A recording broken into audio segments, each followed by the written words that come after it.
Halo Ngambuser, balik lagi di channel Istirahat Ngampus, tempat kita ngulik sejarah, fakta unik, dan hal-hal misterius di dunia.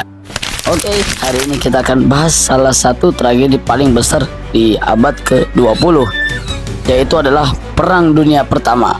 Banyak orang tahunya cuma Perang Dunia Kedua, padahal Perang Dunia Pertama ini juga punya cerita yang sangat dramatis, penuh politik, pengkhianatan, teknologi, sampai tragedi kemanusiaan. Yuk kita bahas dari awal, kenapa perang ini bisa pecah, siapa sih yang terlibat pada perang ini, seperti apa horornya di medan perang, dan gimana dampaknya ke dunia, bahkan sampai ke tanah kita, tanah Indonesia. Yang pertama, latar belakang dan penyebab Perang Dunia I pecah. Perang Dunia I pecah pada tahun 1914, berlangsung selama 4 tahun dan memakan korban lebih dari 20 juta jiwa.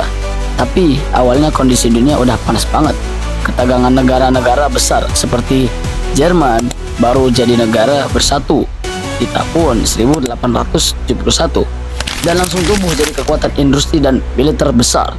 Tapi karena datang belakang ke pesta kolonialisme, Jerman iri sama Inggris dan Prancis yang udah banyak yang punya banyak jajahan. Yang kedua, Inggris merupakan kerajaan terbesar di dunia saat itu, dikenal sebagai Empire where the sun never sets.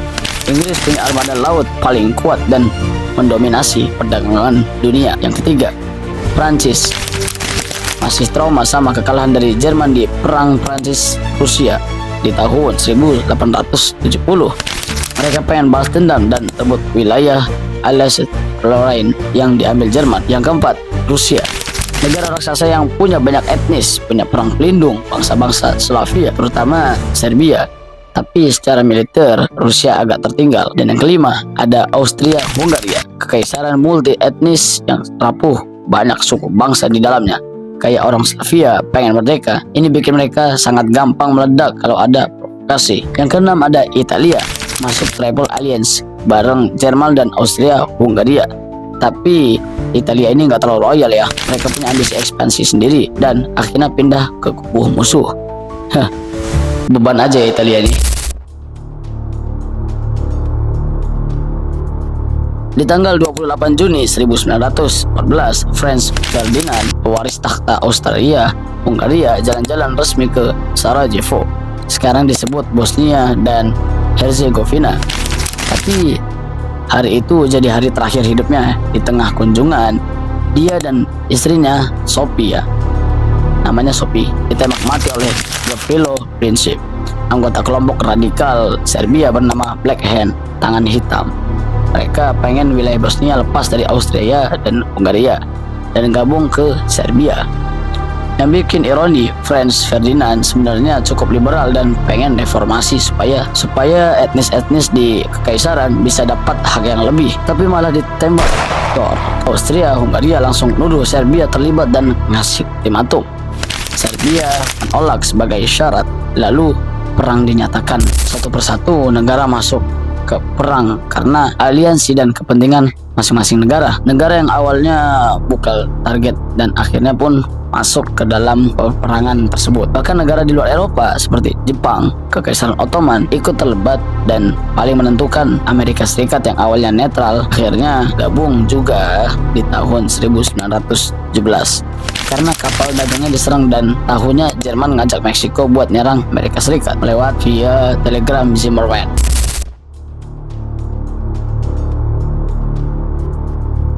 Perang Modern Pertama.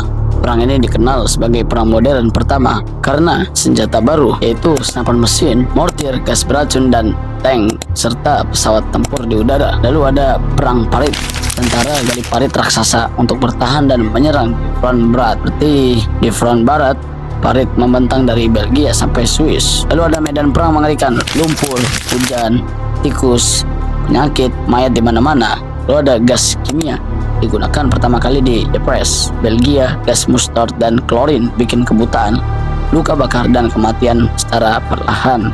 Sungguh sangat menyiksa.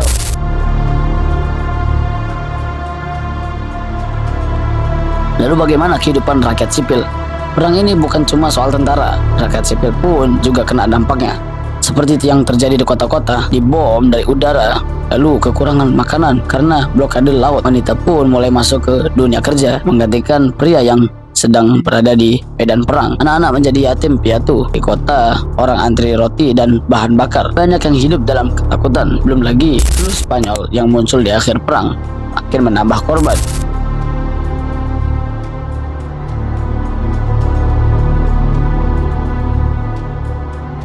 Peran koloni dan negara non-Eropa.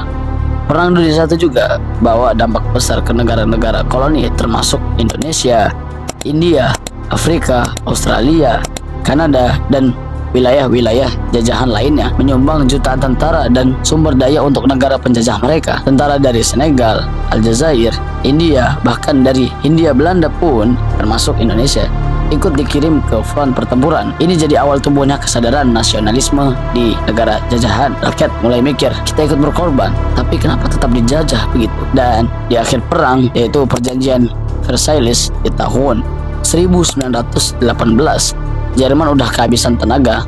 Rakyat demo, tentara mogok, dan kekaisaran pun runtuh luluh lantak. Akhirnya pada 11 November 1918, Jerman menyerah dan menciptakan perjanjian Versailles di tahun 1919. Jerman dianggap penyebab perang, harus ganti rugi besar. Wilayahnya dipotong menjadi bagian-bagian, militer dikurangi. Perjanjian ini bikin Jerman marah dan sangat merasa terhina. Rasa dendam ini jadi bahan bakar munculnya Nazi dan Hitler di tahun 1930-an. Dampak jangka panjangnya adalah kekaisaran besar seperti Ottoman, Austria, Hungaria, Rusia, Tsar, dan Jerman itu menjadi bubar. Lalu negara-negara baru muncul seperti Polandia, Cekoslovakia, Yugoslavia, dan lain-lain. Di Timur Tengah pun dipetakan ulang tanpa rakyatnya. Ini jadi bibit konflik modern di bagian sana. Lalu ada Liga Bangsa-Bangsa yang dibentuk, tapi gagal cegah perang berikutnya. Bagaimana? Fakta unik Perang Dunia I. Ini nih, yang pertama ada Christmas Truce di tahun 1914. Tentara Inggris dan Jerman di beberapa titik berhenti perang, keluar parit, salaman, lalu menyanyikan lagu Natal, bahkan main bola bareng. Lalu ada binatang perang, anjing bantu bawa pesan, kuda bawa logistik, merpati kirim info. Ada merpati bernama Cher Ami yang nyelamatin 200 tentara. Lalu ada remaja ikut perang, banyak sekali ya. Anak-anak umur 15 sampai 16 tahun bohong soal umur demi ikut perang. Ada yang selamat dan baru ketahuan puluhan tahun kemudian. Lalu ada dokter perempuan pertama, karena banyak pria ke medan perang, perempuan pun mulai masuk profesi medis. Jadi awal emansipasi di bidang kesehatan. Nah, Ngampuser, itu tadi cerita lengkap soal Perang Dunia Pertama. Dari awal penyebabnya, kisah kok penting, penderitaan rakyat, sampai dampaknya ke dunia modern seperti sekarang. Perang ini bukan cuma soal siapa lawan siapa, tapi juga soal bagaimana satu kejadian kecil bisa meledak dan menjadi konflik global. Kalau kalian suka pembahasan seperti ini, jangan lupa buat like, komen di bawah ya, dan sekalian subscribe channel Istirahat Ngampus. Tulis juga di kolom komentar topik sejarah atau misteri apa lagi yang pengen dibahas di video ini atau video selanjutnya ya. Gue pamit dulu karena ada kelas ya. Sampai jumpa di konten berikutnya. Oke teman-teman Ngampuser, salam istirahat, salam ngampus. Woi ngampus woi.